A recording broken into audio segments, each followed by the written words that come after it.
But let's start with free speech, cancel culture, big tech, and the new authoritarianism of our age. There's plenty happening in this space in a range of different fields, and none of it is good. It's the intolerance of the Green left. Political progressives who claim to be tolerant and inclusive increasingly seek to display their virtue by denouncing others. If you follow the paradox, they signal their tolerance by publicly denouncing those they will not tolerate.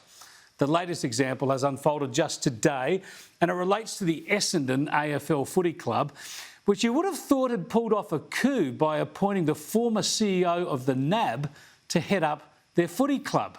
Andrew Thorburn resigned as NAB chief executive a couple of years ago after he was one of many executives criticised by the Banking Royal Commission. But that checkered banking history is not the trigger for those who now claim they'll boycott the Essendon Bombers if they leave Thorburn in charge. No, it's his religious beliefs and his religious affiliations. Thorburn is a Christian and is on the board of Melbourne's City on a Hill Church. And that's enough for some to want him cancelled. The critics point to sermons that are posted on the church's website. And one of them says that people will one day rue the day that many lives were lost to abortion in the same way they rue the day lives were lost in concentration camps. They also point to sermons denouncing homosexuality as sinful. Now, ugly analogies aside, what is so tolerant about wanting to cancel people over what are religious beliefs? Why don't these virtue signallers ever attack Muslim leaders over their attitudes to abortion or homosexuality? Whatever happened to live and let live, or just discussing why we believe the views of others are wrong? Have a listen to Victorian Premier Daniel Andrews, who happens to be an Essendon supporter. Those views are absolutely appalling. I don't support those views. That kind of intolerance, that kind of hatred, bigotry is just wrong. Well, that's pretty robust, isn't it? That's strident even. But to give Andrews his due, he says he will renew his Bombers membership and he urges others to do the same. I mean, after all, Thorburn is chief executive, not chief pastor at Essendon. And the Essendon Bombers, like any club, include people of all beliefs and backgrounds. Another example of this cancel culture has come courtesy of big tech. The Institute of Public Affairs put together a video criticising the Indigenous voice. The Voice Department will damage equality. It'll divide Australia. It'll divide us on the basis of race. We don't want that. It is creating a separate entity. We're not a separate entity. We should be considered Australian citizens and part of the fabric of this nation.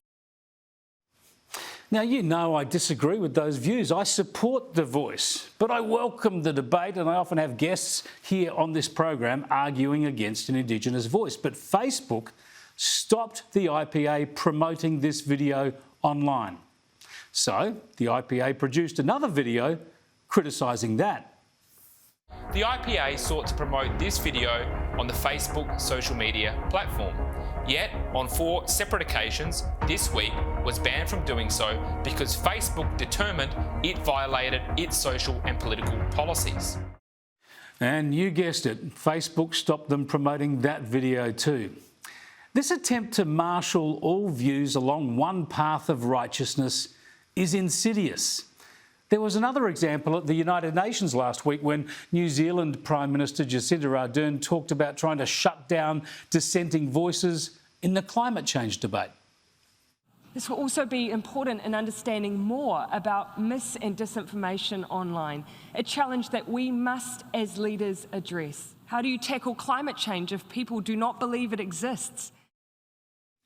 This is alarming stuff, isn't it? George Orwell and Aldous Huxley warned us about all this, but instead of having one version of the world imposed on us by some dictatorial authority, as happens in North Korea and China, we in the Western liberal democracies are allowing the political green left, the bureaucracies, the woke big businesses, public broadcasters and educational institutions to impose all of this groupthink on all of us without dissent.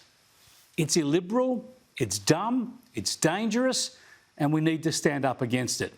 We've got to agree to disagree.